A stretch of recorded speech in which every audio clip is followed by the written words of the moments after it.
Hello ladies and gentlemen and welcome. This is your favorite Star Battle caster Frosty, as cold as ice. And today we're looking at semifinal number 2 of North American Star Battle tournament. It's between European team EU World Peagons and team Cheezburgrz. Right before we start, I want to point out one thing. This replay is hell long. Okay, so you're gonna see a lot of parts, probably 3 or 4 parts in this replay. So it's not very good. If you want to skip some parts, just go ahead. I'm not gonna cut it because it's tournament game, and I figured out that I'm not gonna do any cutting for tournament games. So this game is very long. Well, having that in mind, let's see the teams. Come on, it fail. Okay, great. Now I have this. I wanted this.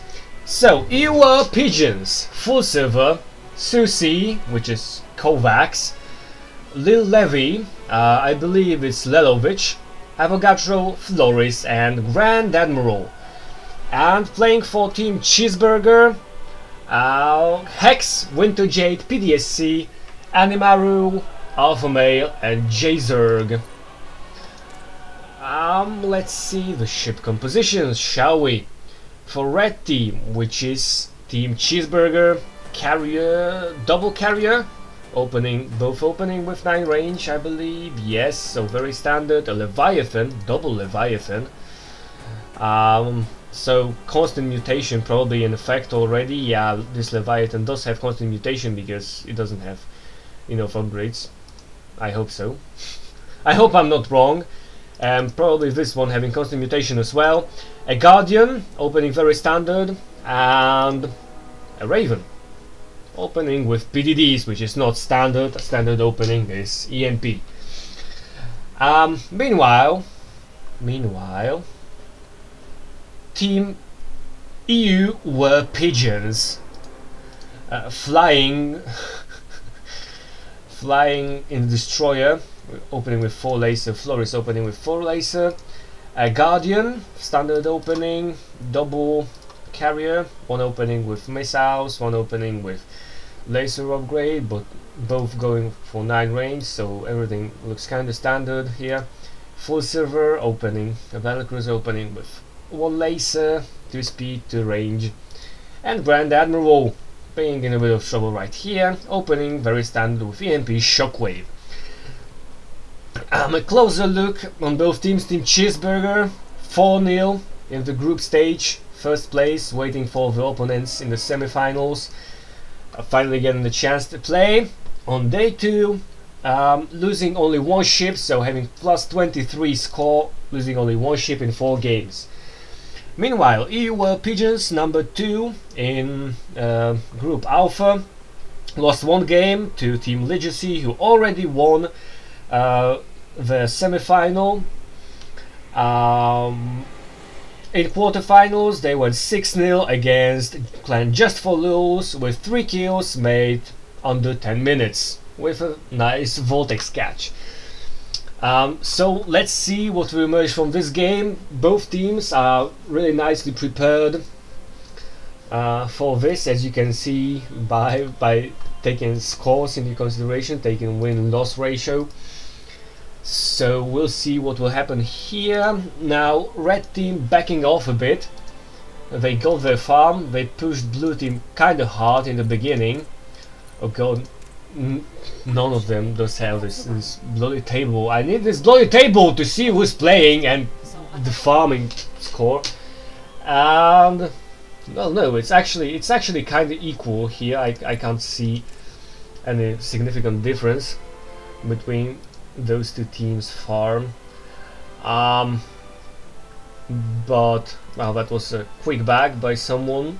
I think I saw a quick bag by someone on red team. I may be wrong, but I think I did. So right now getting right into the middle of the action. Oh, there's a warp here. 5 versus 6 in front of blue team's base. If they only had a vortex, it would be way easier for them to do something. They don't have enough minerals for a vortex yet though, because it's only 6 minutes in, we're only 6 minutes into the game. Winter Jade went for quick back. 4 lasers, 3 missile damage, and 1 armor. 1 shields, of course. So gaining the advantage. Now blue team does have to fall back. They will just repair, upgrade, and they will go out altogether, just like EU used to do. And Floris going around here, having 8 armor, being out of sync. He's gonna try to catch those guys off guard. And blue team is gonna try to warp in on them. So Floris going in here. Blue team probably getting all their mukes and stuff, and now they warped in, but they are not gonna catch anyone. Oh, that was too early warp in.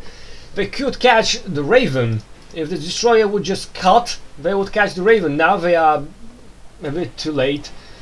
And even though Animaru is gonna be in a bit of trouble right now, they need to launch the mukes kinda early right now. And Floris is gonna get damaged, apparently, but this Guardian does only have 5,000 hit points, so he can't go down if they are going to focus him nicely. It's 3,000 right now. He runs for his life. 2,000, 1,500. Oh, if they are going to nuke him nicely, 400, and this Guardian is going down. And blue team having. Oh, what the hell is this? Oh, that was a really bad choice by Susie by Kovacs. And this carrier is gonna go down as well. Oh, 11 hit points, having shields transferred. No, he's going down. Oh, that was a huge mistake. They had the advantage. The Raven escaping with around 500 health, maybe even less. And they had the advantage. They had 1 ship advantage. They have the game in their hands. They could do anything they wanted, but Kovacs decided to launch a plasma barrage on that Raven, being greedy, trying to get a 2nd kill, and he got punished for it. And now it's 5 versus 5, and we're starting from the beginning. 10 minutes into the game, we're starting from the beginning. Alpha Male and the other Leviathan Hex. It can give blue team, it can give red team the advantage, it can give blue team a hard time actually. Because, well, those mutas are kinda hard to counter right now. But everything is still possible. It's an open game, 5v5. So let's see what will happen. Let's see what will happen right now that one team doesn't have their Guardian and the other team lost one of their carriers. Red team meanwhile having both carriers, so if they go for a vortex, they are gonna have 1 vortex advantage. So if they can execute it, they can do a chain vortex, and well, they will have way more time to damage the other ships and then to damage the remaining 1 or 2 that were caught in a vortex. One thing I want to point out, if those Leviathans are gonna go for Mutalisks, Mutas are very powerful, well, like all fighters, against singled out ships. They act like a Void Ray, kind of. They are very powerful and almost indestructible on higher levels when you are shooting them at a singled out ship. Otherwise, they are pretty much useless, because 5 ships focusing one fighter or several fighters, it's just nothing for them, let's face it. I would love to take a break and come back after the game will be done, because it's such a long game. You don't know how long it is, but I know, and it already gives me pain. I already feel the pain of casting it. So I'm probably gonna speed it up kinda soon, because, well, even though I'm gonna speed it up right now, just to save your time, guys, and just to save my throat, because I would have to fill this time with some crap but you probably don't want to listen to. Let's keep it slower for more interesting things to happen.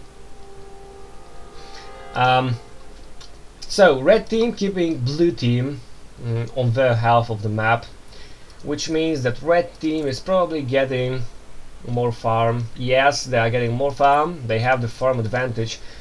Floris the destroyer being damaged. He's got to go back, and with him, the whole blue team is going back to upgrade. They don't have enough minerals to do anything. Maybe little Levy.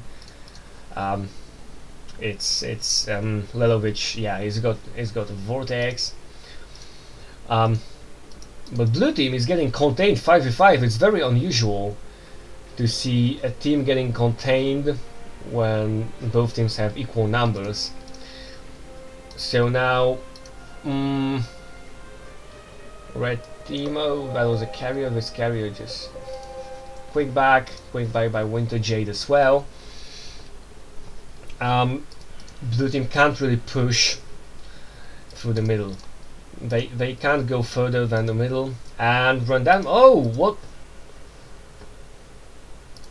If it was Grand Admiral's EMP Shockwave, I'm highly disappointed. I have a feeling that it might have been Grand Admiral's EMP Shockwave because Animaru wasn't nowhere near him, and that was fine.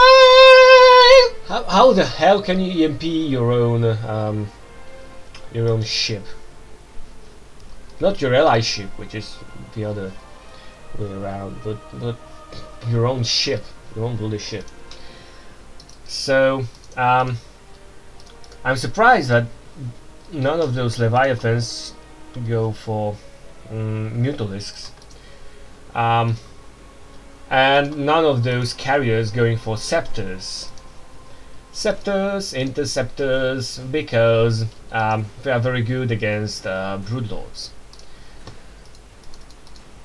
They are better against Broodlords than just going in and trying to get the Broodlords with your tentacles as a Leviathan.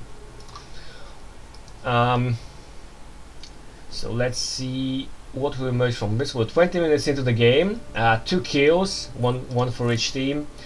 Nothing out of ordinary. Let's see who's winning the APM award. The award goes to Grand Admiral for having 167 right now. And